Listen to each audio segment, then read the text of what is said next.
it. Technically, that's a recommendation that is made to the city administrator, so we'll discuss that and get back to you with a formal decision Okay. for the next short time. Thank you.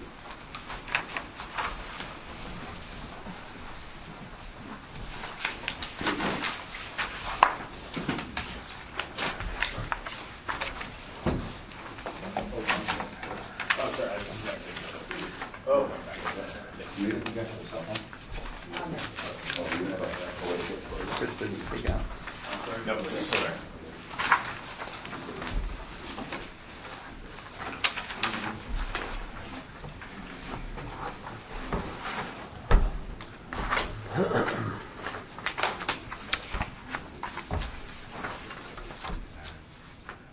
Okay, we're on the East Nevada.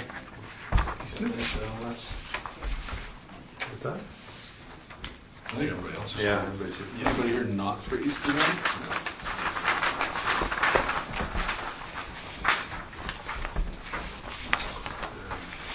All right, call to order planning action 2017-02129, 475 East Nevada Street, Island Family Trust and City of Ashland. Owners Amy Gunter, Road Planning and Development Services. A request for comprehensive plan map amendment, zone change, outline plan approval for a 20-lot, 23-unit subdivision, site design review, tree removal permit to remove 10 trees greater than 6 inches in diameter crest height, and exception to street standards for the properties located at 475 East Nevada Street. The existing comprehensive plan designation is single-family residential reserve, and the existing zoning is rural residential. The proposal would change the comprehensive plan map designation to North Mountain Neighborhood Plan and zoning to North Mountain Multiple Family. Portions of the subject properties are located outside of the city limits. The current request involves only those portions within the city limits. All right, did they have a chance to visit these? Yeah. Jason, if you want to look out there. For the Nevada? Yeah. Yeah, it's pretty big. Anything to add to the blurb I just read, Nathan? Actually, let's just take that one. I'll just Okay. touch on it just to kind of orient and stuff. Yeah. It's the portion of this that's in the city is 3 parcels that are privately owned, about 2.42 acres, just north of the North Mountain Neighborhood Plan area, north of the right-of-way for East Nevada Street. Freeway interchanges or overpasses here. The applicants are proposing to upzone that. It currently has a half-acre minimum lot size. They're proposing to upzone it to a multifamily zoning that would have a 12-unit per acre density, so significantly increasing the density on the portion of the properties that are inside the city. You've got the landscape removal plan, but in developing the site, extending Camelot Drive into the property from its existing intersection with East Nevada, and there's a right-of-way down here at the curve that they're extending in with a new street, and then a driveway / alley back here at the rear of the parcel to serve the development here and its parking, and also provide access to the pieces within the county. There's 27, I believe, trees on the inventory here.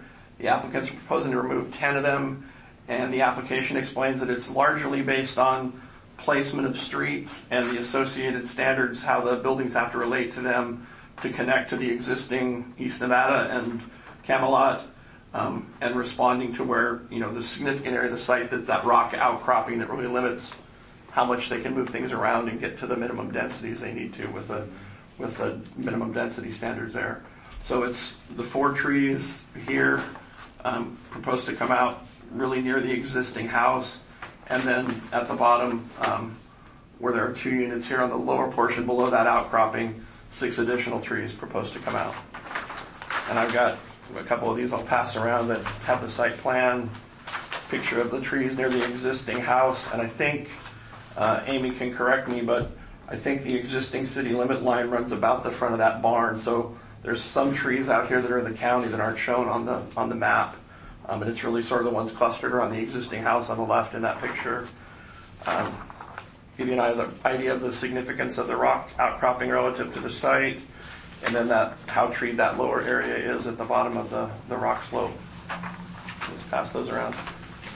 And because this is an upzoning request and it's changing the comprehensive plan designation, it is one that'll go to not just the Planning Commission, but then after Planning Commission on to City Council, and would have to be adopted by ordinance at Council. So really looking for a recommendation from you all relative to the trees for both Planning Commission and City Council. Great. Thank you. Amy, you got a big one here. Tell us about it.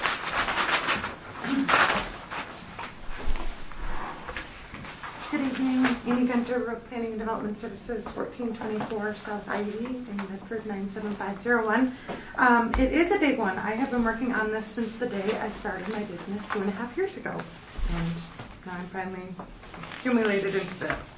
So the proposal involves the extension of 2 public streets and then a public alley to connect the 2 public streets, and the location of the probably nicest trees on the whole property, because they were planted by the previous property owner, Mr. Beagle, along his driveway, are the ones that are proposed for removal.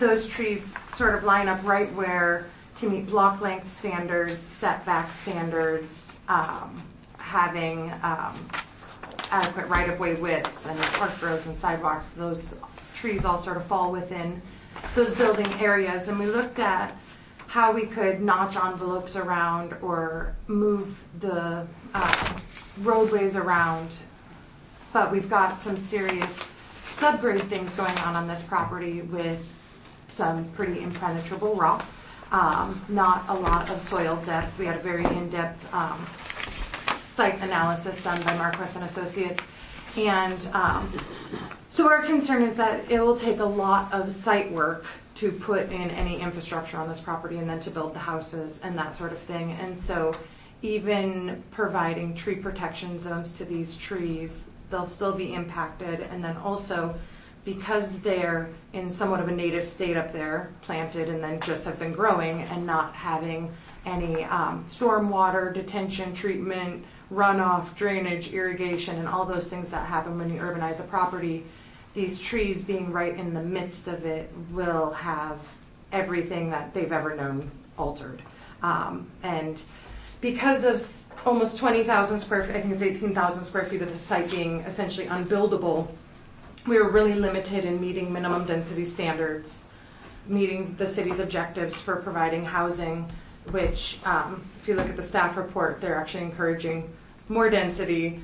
So those things all sort of force the streets, because we have to have intersections that match up and we have to have crosswalks that match up and that sort of thing. So it's sort of forced where the lots lay out. The big oak tree on the property, that when you look at that property, you go, oh, that's a really nice tree. That one, thankfully, is being preserved. It's directly to the north of the city limits line, urban growth boundary line, and it's right next to where our proposed small natural park area is. So that will be actually a good amenity for that site.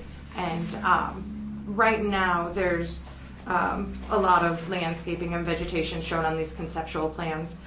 Primarily, that was shown to show that we've got the areas and it can be met.